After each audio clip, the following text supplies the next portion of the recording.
Olá, seja bem-vindo ao canal Falando sobre Ética e eu sou o Comandante Ricardo. No último vídeo falamos sobre o exercício do poder, parte 2, no qual continuei a tecer considerações sobre como o poder é exercido numa sociedade e o comportamento das pessoas investidas em algum poder.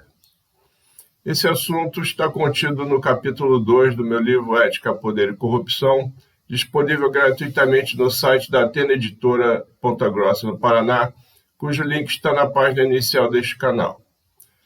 No vídeo de hoje, continuaremos sobre o exercício do poder com a parte 3, no qual abordaremos o assunto que não consta no livro, que é a parte política do exercício do poder. Então vamos lá. Na Grécia Antiga, havia a Ágora, que era o local onde as pessoas se reuniram para tratar de assuntos afetos à sociedade a que pertenciam. Era a democracia direta. Aqueles que tinham o direito de votar decidiam o que deveria ser feito para solucionar os problemas da sociedade. Com o passar do tempo, as populações cresceram e essa prática da democracia direta tornou-se inviável em face da dificuldade de reunir a população que cresceu para debater seus problemas. Ademais, seria praticamente impossível que um grande número de pessoas chegasse a um consenso sobre o que fazer. Assim, as sociedades decidiram abandonar a representação direta e passaram para a representação indireta.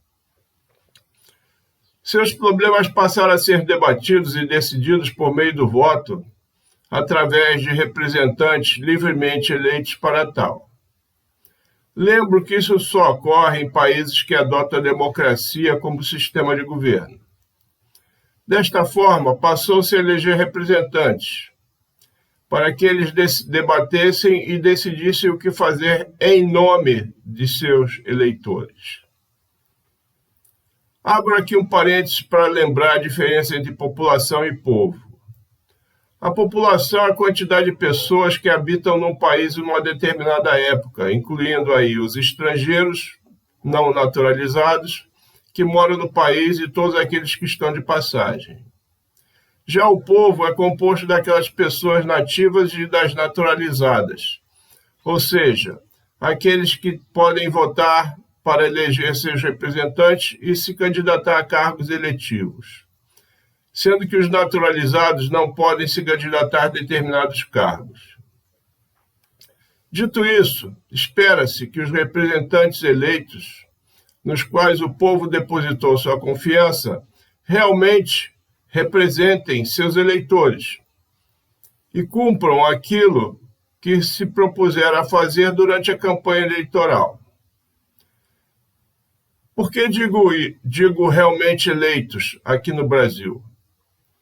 De forma bem simples e resumida, porque para os cargos eletivos, como os deputados e vereadores, existe o chamado coeficiente eleitoral. Por meio dele, os partidos que têm os chamados puxadores de voto, ou seja, aqueles candidatos que obtêm muitos votos, puxam o coeficiente eleitoral para cima e assim ajudam a eleger candidatos que diretamente não teriam votos para serem eleitos. Na minha opinião, esse artifício não deveria existir, porque, por meio dele, muitos candidatos são eleitos sem ter o número de votos suficiente para tal. O sistema democrático só funciona bem se os eleitores livremente e de forma consciente escolherem seus representados por meio de um processo confiável. Há, porém, um outro fator muito importante para esse processo, que é aquilo que eu falei diversas vezes em vários vídeos. É preciso haver discernimento por parte dos eleitores para que não sejam enganados por falsas promessas, bem como saibam realmente em quem estão votando. Para isso é preciso que haja informação livre e de qualquer restrição ou manipulação. Somente desta forma é que o povo terá a certeza de que o que precisa para formar sua convicção, eleger aquele que cumprirá o que se propôs a fazer. Caso contrário, não haverá essa certeza. Para que todo esse processo funcione, criou-se os partidos políticos, que são a reunião de pessoas com determinadas orientações ideológicas para representar as correntes de pensamento existentes numa sociedade. Assim, teoricamente, aqueles que se identificam com determinada corrente de pensamento deveriam votar em candidatos do partido que os representa. Tecnicamente falando, e em tese, na ciência política, o espectro ideológico possível numa sociedade seria composto de 5 tendências, na minha opinião: a extrema-esquerda, o centro-esquerda, o centro-direita e a extrema-direita. Acredito que essas 5 vertentes representariam quase a totalidade do povo de um país. Não vamos tecer considerações a respeito de cada uma delas, porque foge ao escopo desse vídeo. De forma resumida, apenas afirmo que aquilo que denominei como centro é composto de pessoas absolutamente conservadoras, ou seja, aqueles que seguem os princípios e valores que vêm sendo construídos há séculos por sociedades que representam e lutam por suas liberdades, e assim se desenvolveram de forma sustentada. Os extremos são os radicais, que, na minha opinião, qualquer radicalismo, tanto de um lado quanto do outro, são inadequados para uma sociedade, porque não une as pessoas, apenas gera divisões e conflitos. Não há debate de ideias entre adversários, e sim embate entre inimigos. Acredito que os de centro-direita representam aqueles que são aliados às liberdades civis e ao livre mercado, como meio de desenvolvimento através do capitalismo, da livre concorrência e das liberdades individuais. E os centro-esquerda representam aqueles adeptos ao desenvolvimento por meio do mercado controlado, com um viés socialista, no qual há mais controle social e menos liberdade civil. Ocorre que, entretanto, a maioria do povo de um país normalmente pertence à classe média e à classe baixa. E o mais importante para essas pessoas é sobreviver, colocar comida na mesa, ter um local para morar, possuir um carro,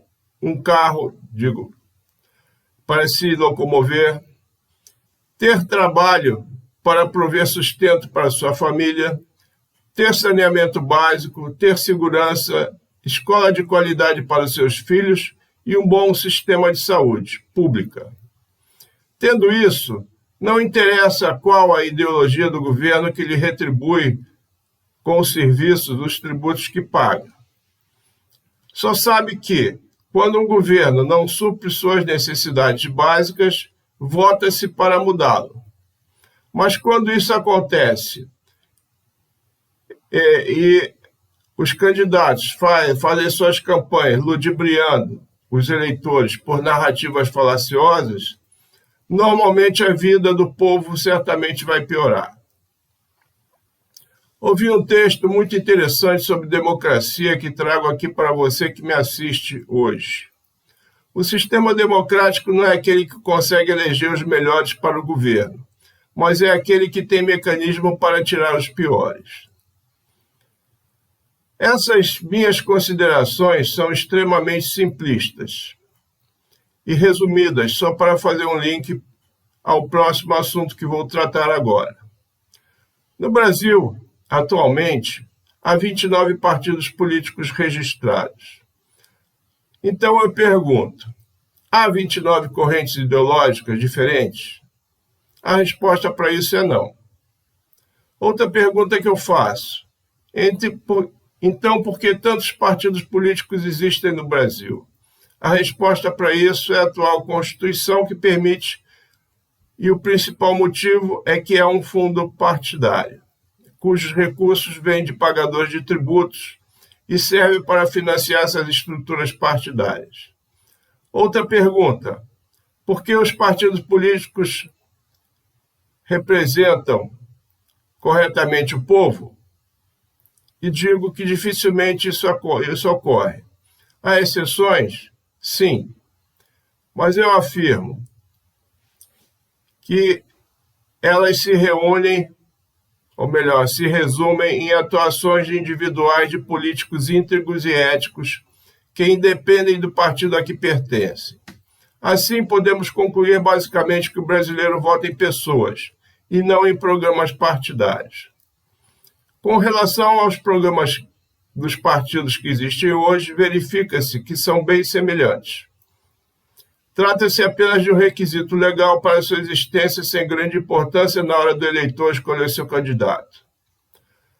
Há um vício no sistema eleitoral. Acredito que se não houvesse dinheiro dos pagadores de tributo para sustentar partidos políticos, não haveria tantos partidos.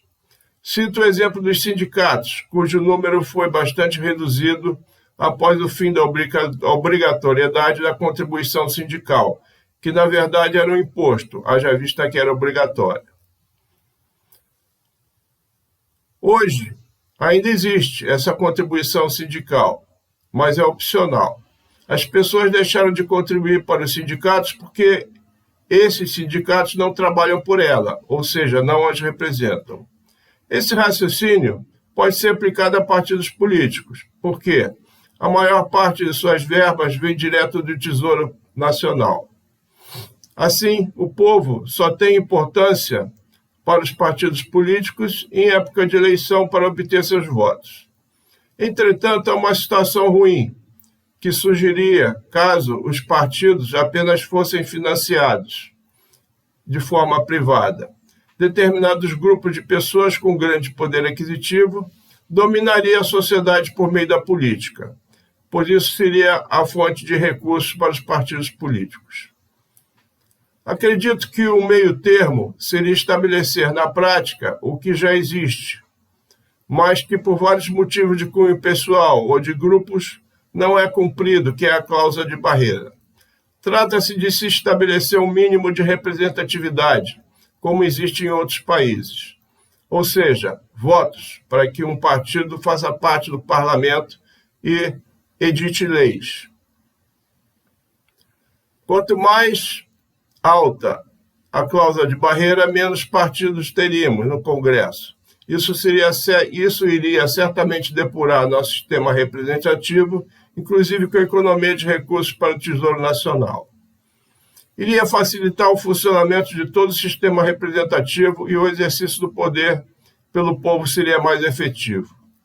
Atualmente, o povo brasileiro está cada vez mais interessado em política, em face do acesso que ainda temos aos acontecimentos sociais por meio das redes sociais. As redes sociais atualmente proporcionam à população uma ágora, lembrando que era o local onde os gregos se reuniam, que tratei no início desse vídeo. Mas, hoje em dia, essa ágora é do tamanho do mundo, para se inteirar sobre os fatos sociais existentes tanto no país quanto no resto do mundo. Apenas não votam diretamente, mas têm a possibilidade de pressionar seus representantes para que eles atendam às suas necessidades.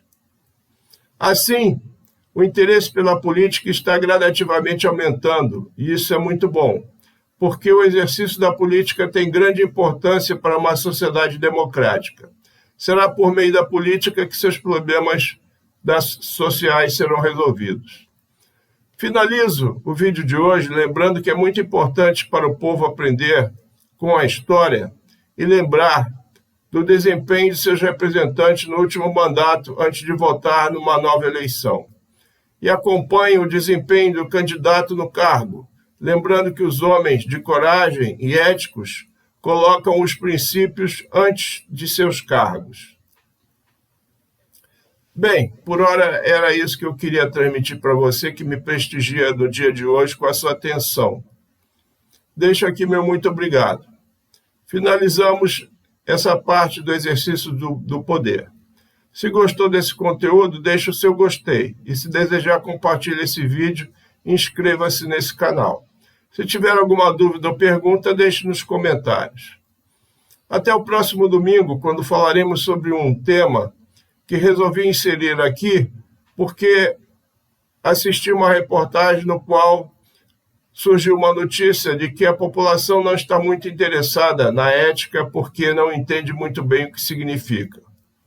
Assim, resolvi falar no próximo domingo sobre simplificando a ética. Este é o canal Falando sobre Ética, eu sou o Comandante Ricardo, aguardo você. Até lá.